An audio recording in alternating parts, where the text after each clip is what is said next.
بابر یہ بتائیے پھر جو ایک منڈی کھلی ہوئی تھی وہاں پہ ٹرانسفرز اور پوسٹنگ، یعنی اداروں میں پابندی تھی، بین تھا، لیکن ٹرانسفر اور پوسٹنگز ہو رہے تھے اور اس میں مال بنایا جا رہا تھا اور بے پناہ ایک کرپشن کی شکایات تھی. اب یہ جو سیٹ اپ بننے جا رہا ہے پتہ تو بعد میں چلے گا کیا ہوتا ہے، لیکن کچھ امید رکھ سکتے ہیں کہ بہتری آئے گی؟ سمیع صاحب اس سے پہلے دیکھیں یوسف نسیم کھوکھر چیف سیکریٹری تھے، ان کے بارے میں یہ کہا جاتا تھا کہ وہ چودھریوں کے بہت قریب ہیں، کیونکہ چودھری کے وہ یوسف نسیم کھوکھر جب چودھری پریلئی وزیر اعلیٰ تھے تو یہ ان کے سیکریٹری رہ چکے تھے. عثمان بزدار کے بھی وہ قریب تھے، جہانگیر ترین کے بھی بہت قریب تھے. تو ایسے لگ رہا تھا جیسے پنجاب پرچیوں پر چل رہا ہے، ہر ایک کی اپنی پرچی آتی تھی اور اس کی پرچی کے مطابق جو تھا وہ کام ہو جاتا تھا. ڈیلیوری نہیں تھی، گورننس نہیں تھی، اور پرائم منسٹر سیکریٹریٹ میں اس پہ کنسرن بڑھ رہے تھے. جو وہاں پر اوپر لوگ بیٹھے ہوئے ہیں ان کے کنسرن بڑھ رہے تھے. ایجنسیز کی جو رپورٹس آ رہی تھی وہ بڑی نیگیٹو رپورٹ تھیں. اب جو اپائنٹمنٹس کی گئی ہیں یہ خالصتاً جو چیف سیکریٹری ہیں ان کو فری ہینڈ دیا گیا، آئی جی کو فری ہینڈ دیا گیا کہ بھئی اپنی ٹیم خود بناؤ، میرٹ پہ بناؤ، کوئی پولیٹیکل انفلوئنس نہیں ہوگا، لیکن رزلٹ تم سے لینے ہیں. تو لگ رہا ہے کہ پنجاب عمران خان جو ہیں انہوں نے فری ہینڈ دیا میجر اعظم سلیمان کو اور شعیب دستگیر کو کہ جناب کوئی پولیٹیکل بندہ انفلوئنس نہیں کر سکے گا. جو میری اطلاعات ہیں شعیب دستگیر جو آئی جی ہیں انہوں نے اور میجر اعظم سلیمان جو چیف سیکرٹری ہیں انہوں نے مکمل طور پر خود ٹیم بنائی ہے. کوئی ایک پولیٹیکل سفارش نہیں ہے، کوئی ایک پولیٹیکل ریکمنڈیشن نہیں ہے. سی ایم آفس کو بالکل سائڈ پر کر کے مائنس کر کے یہ ساری تعیناتیاں کی گئی ہیں. تو تعیناتیاں بالکل میرٹ پر ہیں اور مجھے لگ رہا ہے کہ جو لوگ لگائے گئے ہیں جو چاہے وہ چیف سیکریٹری ہیں، چاہے وہ ہوم سیکریٹری ہیں، چاہے ایڈیشنل چیف سیکریٹری ہیں، چاہے کمشنر لاہور ہیں، چاہے principal secretary to C M ہیں، یہ کوئی پریشر لینے والے نہیں ہیں، یہ کوئی پولیٹیکلی پریشر لینے والے نہیں ہیں. یہ ٹرانسفر ہو جائیں گے لیکن پولیٹیکل پریشر نہیں لیں گے. تو میرٹ پہ لگائے گئے ہیں. میرا خیال ہے کہ عمران خان یہ چاہ رہے ہیں کہ اب جو بیوروکریسی سامنے آئے وہ بالکل سخت ہو اور یہ جو پولیٹیکل اکوموڈیشنز ہیں یہ ختم کی جائیں اور میرٹ پر گورننس کو بہتر کیا جائے. تو یہ جو آج جو ٹرانسفر پوسٹنگ ہوئی ہیں، جو کمشنرز 32 ڈپٹی کمشنر چینج ہوئے ہیں، 8 ڈویژن کے کمشنرز کو چینج کر دیا گیا ہے، اور وہ لوگ جو لگائے گئے ہیں ان کی ریپوٹیشن جو ہے وہ یہی ہے کہ وہ پولیٹیکلی انفلوئنس نہیں ہو سکتے، وہ کرپٹ نہیں ہے.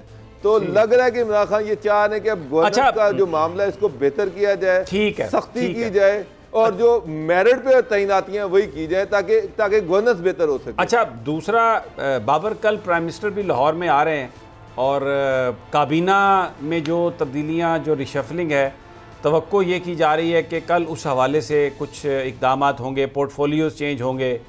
اور وہ جو ایک معاملہ تھا جس میں نواز شریف صاحب جو ہیں وہ ایک ایسے بیمار بن کے گئے ہیں کہ جب پاکستان میں تو ایسا لگتا تھا کہ شاید اللہ تعالیٰ معاف کرے کہیں کل ان کی روح پرواز نہ کر جائے، اور وہاں پہ وہ گئے ہیں تو ماشاءاللہ وہ آکسفورڈ اسٹریٹ پر گھومتے پھرتے نظر آ رہے ہیں.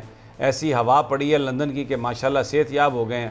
اور آج تو یہ پتہ چلا کہ ان کا جو ہاسپٹل ہے وہ لندن برج کے پاس تھا، تو وہ وہاں پر فائرنگ ہوئی ہے، لندن برج بند ہوا ہے، تو وہ واپس چلے گئے ہیں. وہاں پر انہوں نے پھر وہ اپنا وہ ٹیسٹ ویسٹ آج جو چیک اپ ہونا تھا وہ نہیں ہوا، بلکہ ایک منچلا مجھے ابھی کال کر رہا تھا کہ یہ بھی چیک کرنے کی ضرورت ہے کہ کہیں وہ اسی لیے تو فائرنگ نہیں ہوئی وہاں پہ کہ نواز شریف صاحب آ رہے تھے. ایک منچلے کی بات ہے یہ. تو اب یہ کل کچھ پولیٹیکل تبدیلیاں بھی آپ فورسی کر رہے ہیں پنجاب میں؟ سمیع صاحب پولیٹیکل تبدیلیاں اس طرح سے تو نہیں ہیں جس طرح سے بیوروکریٹک ریشفل کیا گیا ہے. اتنے بڑے پیمانے پر پولیٹیکل چینجز نہیں آئیں گی. کیبنٹ میں تھوڑی بہت اکوموڈیشنز کی جائیں گی. اس میں علیم خان صاحب جو ہیں دیکھیں وہ سینئر منسٹر تھے اور لوکل گورنمنٹ کے منسٹر رہے ہیں. لوکل گورنمنٹ کا چارج ابھی بھی چیف منسٹر نے اپنے پاس رکھا ہوا ہے، منسٹر کوئی نہیں ہے. اور شنید یہی کہ علیم خان بھی کوشش کریں گے کسی طرح سے وہ واپس اس عہدے پر آ جائیں. اسی طرح سے جو فیاض الحسن چوہان جو ہیں وہ بہت زیادہ ایفرٹ کر رہے ہیں کہ ان کو انفارمیشن مل جائے، کیونکہ انفارمیشن کا جو ایڈیشنل چارج ہے وہ میاں اسلم اقبال کے پاس ہے، اور وہ فیاض الحسن چوہان یہ چاہتے ہیں کہ ان کو وہاں پر اکوموڈیٹ کیا جائے. اسی طرح سے ایک اور جنگلات کا محکمہ خالی ہے، اور جنگلات کے جو منسٹر تھے مجھے ان کا نام ذہن سے میں نہیں آ رہا، جو نیب نے جن کو پکڑا تھا اب وہ بھی نیب سے رہائی پا چکے ہیں اور وہ بھی کوشش کریں گے جنگلات میں وہ واپس آ جائیں. تو ڈاکٹر یاسمین راشد کے حوالے سے عمران خان خاصے ناراض ہیں، تو یہ بھی ہو سکتا ہے کہ ان کو بھی ریپلیس کر دیا جائے، چینج کر دیا جائے. لیکن اس سے زیادہ چینجز مجھے نظر نہیں آ رہی ہیں. 5-6 پورٹ فولیوز ہیں. اچھا مونس یہ بتائیے بابر یہ پنجاب میں ایک خبر چل رہی تھی کہ پہلے شاید مونس الہی صاحب کو کچھ سینئر ایڈوائزر بنائے جانے کا امکان ہے، وہ صرف کیا سرائیاں ہیں یا اس حوالے سے کوئی عملی آپ نے کہیں کچھ سنی ہے بات کہ اس پر بھی غور ہو رہا ہے یا ایسا ہو سکتا ہے؟ سمیع صاحب میں نے پتہ بھی کیا ہے لیکن ابھی اس پہ تو کوئی خاص ڈیولپمنٹ نہیں ہو رہی ہے. میری اطلاعات کے مطابق تو ایسی ابھی کوئی سوچ نہیں ہے، کوئی ایسی انفارمیشن جو کہ مونس الہی جو ہیں ان کو سینئر ایڈوائزر بنایا جائے گا یا پنجاب میں اس طرح سے اکوموڈیٹ کیا جائے گا، ابھی تک میرے پاس تو اس طرح کی کوئی اطلاع نہیں ہے. ٹھیک ہے رانا صاحب. لیکن یہ ہے کہ کچھ منسٹر ایسے ہیں جن کو اکوموڈیٹ کیا جائے گا، ایڈجسٹ کیا جائے گا، لیکن کوئی بہت بڑے پیمانے پر ری شفل نہیں کیا جائے گا جس طرح سے بیوروکریٹک ری شفل کیا گیا. ٹھیک ہے، بڑا پیمانے پہ نہیں ہوگا. رانا صاحب، شہباز شریف صاحب کی درخواست جو نیب نے ان کی ضمانت کے خلاف دی ہے، سپریم کورٹ نے اس کو فکس کر لیا، تو یہاں پر تو نہیں ہے، لیکن جو میں نے جو پتہ کیا ہے قانون سمجھنے والے لوگوں سے، ان کا یہ خیال ہے کہ ضمانت کے جو کینسلیشن کی جو نیب نے درخواست دی ہے اس میں کچھ زیادہ جوس نہیں ہے. دیکھیں سمیع صاحب، یہ تو فیصلہ عدالت عظمی ہی کرے گی کہ وہ ان کی درخواست جو ہے وہ میرٹ پر ہے یا نہیں ہے. لیکن نیب نے اپنے تو یہ کافی عرصہ پہلے نیب نے ایک درخواست دی تھی. اب شہباز شریف صاحب تو ملک میں ہے نہیں، ظاہر ان کی طرف سے ان کا وکیل پیش ہوگا اور عدالت عظمی کیا دونوں طرف کے دلائل سننے کے بعد پہلے ان کی ہائی کورٹ سے ضمانت ہو چکی ہوئی ہے اور اس کے خلاف نیب والے گئے ہیں سپریم کورٹ میں. تو میں نہیں سمجھتا کہ اپنا اس پہ نیب تو اپنا زور لگائے گا پورا. اب دیکھیں آپ کے بڑے پیارے دوست ہیں مولانا فضل الرحمان، آپ مچھی بھی کھا کے آئے تھے کالا باغ وہاں پر ریسٹ ہاؤس میں ان سے، تو یہ بتائیے کہ اب وہ ان کا پلان سی وہ کہتے ہیں بڑا کامیاب ہے، یہ کون سا پلان سی کامیاب؟ مولانا فضل الرحمان صاحب جو ہے نا وہ درویش آدمی ہے، انہوں نے خام خواہ ان کو اتنا بڑا مسئلہ بنا دیا. وہ بیچارے کسی بھی نہ طریقے سے، لیکن ایک جو مولانا مہنگائی کے حوالے سے مولانا کے ساتھ سب سے بڑا ظلم یہ ہے، مہنگائی کب نہیں تھی بھائی جان؟ اس دور میں مہنگائی نہیں ہوئی. ابھی آپ نکال لیں تقریریں بھٹو صاحب کی، ابھی آپ نکال لیں جنیجو صاحب کے دور کی تقریریں، ابھی آپ یوسف رضا گیلانی کے دور کی نکال لیں، نواز شریف کے دور کی، نواز شریف کی اپنی تقریریں نکال لیں. یہ چیز جو ہے نا، دیکھیں یہ بھٹو صاحب نے صحیح کہا تھا لیاقت باغ میں جلسے تھے کہ یہ پوری دنیا کا مسئلہ ہے مہنگائی، یہ کوئی یہاں کا مسئلہ نہیں ہے.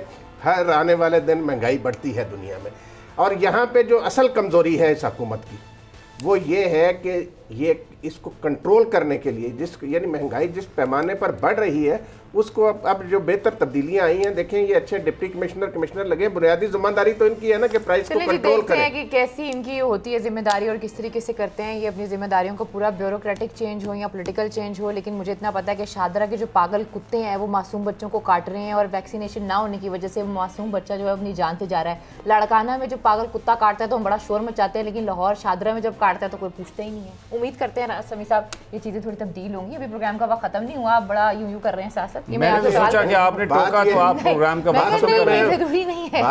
بات یہ ہم اچانک آپ نے ایسی انٹری ڈالی ہے، لیکن آپ ہمیں چکمہ دینے میں کامیاب ہو گئی. مجھے سمجھ نہیں آتی تو پھر میں نے انٹری ڈال ہی دیتی ہوں. آج کی سب سے بڑی خبر جو ہے نا وہ یہ ہے جو ہم پہلے ڈسکس کر رہے تھے، واجد ضیاء صاحب کو ڈی جی ایف آئی اے تعینات کرنا. کمال ہے. چلیں دیکھیں بڑے کیسز ہیں، بڑے بابا آپ کہیں گے ٹائم ختم ہو گیا. آئی جے آئی کا جو فنڈنگ کیس ہے دیکھتے ہیں اس کے اوپر کیا کرتی ہے ایف آئی اے. پہلے تو میری بات سنیں، دیکھیں بات یہ ہے وہاں ضرورت تھی ایک کمپیٹنٹ آدمی کی جو ایسے ادارے کو ہیڈ کرے، اور وہ ایک بے داغ کیریئر رکھتے ہیں واجد ضیاء صاحب، ایماندار آدمی جو ملک کے پرائم منسٹر کے سامنے بھی کھڑے ہو جاتے ہیں، کسی کے آگے ڈرے نہیں کسی سے. ٹھیک ہے. اور یہ آپ آنے والے دنوں میں یہ چور اور لٹیرے جو ہے نا، ایف آئی اے کے پاس بھی ایک اکنامک کرائم ونگ موجود ہے، اور یہ جو وائٹ کالر کرائم والے ہیں نا، اب ان کی میں سمجھتا ہوں کہ ان کے لیے یہ کوئی اچھی خبر نہیں ہے. جو وائٹ کالر پاکستان کے لیے اچھی خبر ہے، پاکستان کے لوگوں کے لیے اچھی خبر ہے. جو لوگ لوٹ مار کرتے ہیں، واجد ضیاء کی وہاں پر موجودگی جو ہے نا وہ اس بات کو انشور کرے گی کہ انویسٹیگیشن ٹھیک ہو اور کسی معصوم آدمی کی. یہ آپ کو پتہ ہی ایف آئی اے کیا کرتے ہیں، یہ لوگوں کو اغوا کر کے لے جاتے ہیں، رکھتے ہیں اپنے دفتروں میں، پیسے وصول کرتے ہیں. خاص طور پر یہ جو ہیومن سمگلنگ ہے، یہ خود بڑے